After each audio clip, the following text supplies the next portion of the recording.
ગઈ 17 જુલાઈ 2026ના રોજ વડોદરા ગ્રામ્યના સાવલી પોલીસ સ્ટેશનની અંદર એક ડેડ બોડી મળેલ હતી, જેના અનુસંધાને પોલીસ દ્વારા એક મર્ડરની એફઆઈઆર રજીસ્ટર કરવામાં આવી હતી. મરણ જનારનું નામ રમન રાઠોડિયા, ઉંમર 66 યર્સ, 66 વર્ષીય એક વડીલ હતા, જેમના માથાના ભાગમાં ઈજાના દ્વારા આ મર્ડર કરવાની હકીકત સામે આવી હતી.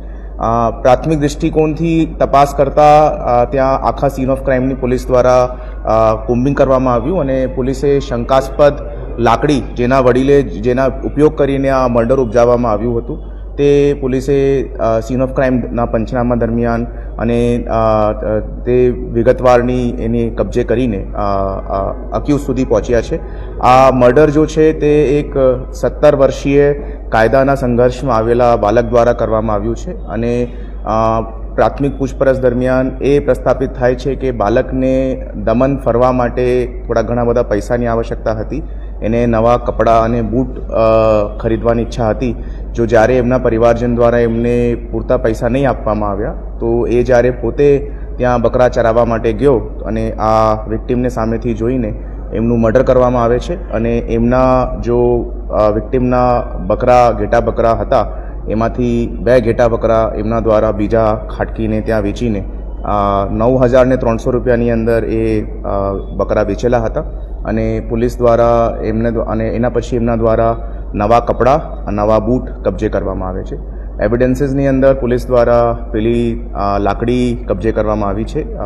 એના સિવાય જો આરોપી છે એમના બનાવના દરમિયાન પહેરેલા કપડાં પણ જેમના ઉપર બ્લડ સ્ટેન્સ છે તે પણ કબજે કરવામાં આવ્યા છે અને એના અલાવા ટેકનિકલ પુરાવાઓની અંદર પોલીસ દ્વારા બીજા કોલ ડેટા અને ટાવર ડમ્પ એનાલિસિસથી પણ આ હકીકતનું ભેદ ઉકેલવામાં આવ્યું છે. આપણે કેવી રીતે પહોંચ્યા આરોપી? સર્વપ્રથમ જો અમે લાકડી મળી હતી જેના ઉપર બ્લડ સ્ટેન્સ હતા, એ લાકડીને ટ્રેસ કરીને અમે આઈડેન્ટિફાઈ કરવામાં આવ્યું કે આ બાળક કે કદાચ એમના ફાધર દ્વારા આ કૃત્ય બનવામાં આવ્યું હશે.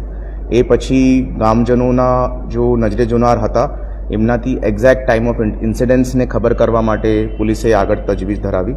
તો 11:30 થી 2ની વચ્ચે આ બનાવ બન્યો છે એવી રીતે પોલીસે પ્રાથમિક દૃષ્ટિકોણથી ખબર પડી અને પછી આ જો બાળક છે એમના કોલ ડેટા અનુસંધાને અને બાકી બધા સંયોજિત પુરાવાઓના હેઠળ અમે આને ભેદ ઉકેલી શકીએ. બાળક જો છે કોલેજની સ્કૂલમાં કઈ રીતે ભણે? હા, એ અત્યારે નહીં, 8મા ફાલ છે.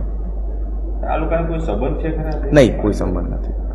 એમ જ પૈસા ખતરા ટાર્ગેટ કરી? हाँ, दैट इज़ ट्रू કે और जो है એમના એક બસ ભરીને દમન ફરવા માટે જવાની હતી. બાળકને 1600 રૂપિયાની આવશ્યકતા હતી. પરિવારજન દ્વારા 1000 રૂપિયા જ આપવામાં આવ્યા હતા. તો પછી એમને વધારે પૈસાની લાલચની અંદર આ કૃત્ય કર્યું છે. 600 રૂપિયા માટે? હા, હા, યસ.